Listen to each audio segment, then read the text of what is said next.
আইপিএলকে বলা হয় বিশ্বের সবচেয়ে দামি, জমজমাট ও প্রতিদ্বন্দ্বিতাপূর্ণ ফ্র্যাঞ্চাইজি ক্রিকেট লিগ। আর এই লিগেই কিনা অভিষেক হয়ে গেল ১৭ বছরের স্কুল পড়ুয়া এক পেসারের। আর মুম্বাইয়ের জার্সিতে অভিষেকেই খেলেন বেধড়ক মার। নাম তার কিউনা মাফাকা। দেখতে এখনও একদম বাচ্চা বাচ্চা, অথচ বোলিং করলেন বিশ্বের বাঘা বাঘা ব্যাটারদের সামনে, যা দেখে চোখ কপালে উঠে গেছে অনেকের। নানান জনের নানান প্রশ্ন।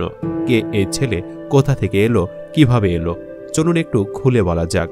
বিশ্বকাপে ২১ উইকেট নিয়ে নজরকাড়া শ্রীলঙ্কার পেসার মাধুশঙ্কার কথা তো ভুলে যাওয়ার কথা নয়, যিনি বাংলাদেশের বিপক্ষে দ্বিতীয় ওয়ানডেতে হ্যামস্ট্রিংয়ে চোট পেয়ে সিরিজ থেকে বাদ পড়েন।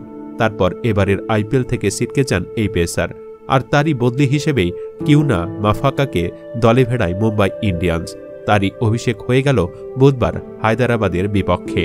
সর্বশেষ অনূর্ধ্ব-১৯ বিশ্বকাপে ঘরের মাঠে মাফাকা ৭ ম্যাচে ওভার প্রতি ৩.৮১ রান দিয়ে টুর্নামেন্টে সর্বোচ্চ ২১ উইকেট নেন।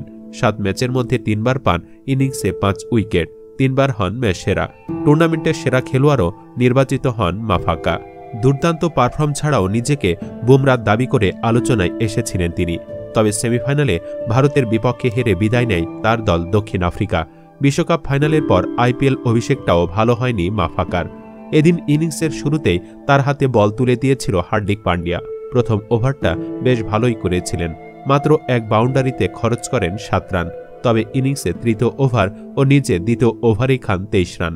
এরপর কয়েক ওভার বিরতি দিয়ে ১০ম ওভারে বোলিং আসলে তার উপর চড়াও হন তরুণ ভারতীয় ব্যাটার অভিষেক শর্মা।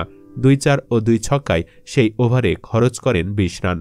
তাতেও ক্ষান্ত হননি মুম্বাই অধিনায়ক হার্দিক পান্ডিয়া। ১৭তম ওভারে মাফাকাকে বল তুলে দেন তার কোটা পূরণের জন্য। অথচ তখন ক্রিজে ছিলেন বর্তমান সময়ের সবচেয়ে হার্ডহিটার ব্যাটার হেনরি ক্লাসেন ও এইডেন মার্করাম। স্বাভাবিকভাবেই এই ওভারেও ব্যাপক মার খায় ছেলেটি। স্বদেশীয় বলে কোনো দয়া দেখাননি ক্লাসেন মার্করামরা।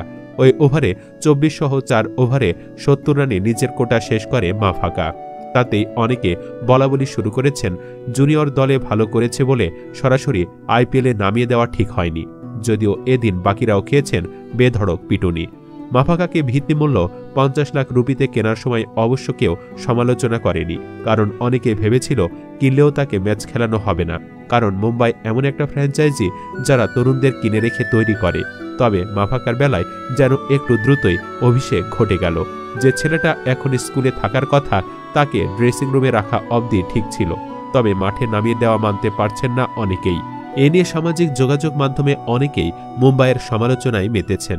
তাদের মতে এটা ছেলেটার ক্যারিয়ারে নেতিবাচক প্রভাব ফেলতে পারে, এমনকি এখান থেকে সে হারিয়ে যেতে পারেন বলেও অভিমত তাদের। দর্শক, এ বিষয়ে আপনার কি অভিমত কমেন্টে জানাতে ভুলবেন না যে কোনো ভাবনা। আর অবশ্যই ভিডিওটি লাইক ও শেয়ার করুন। ধন্যবাদ।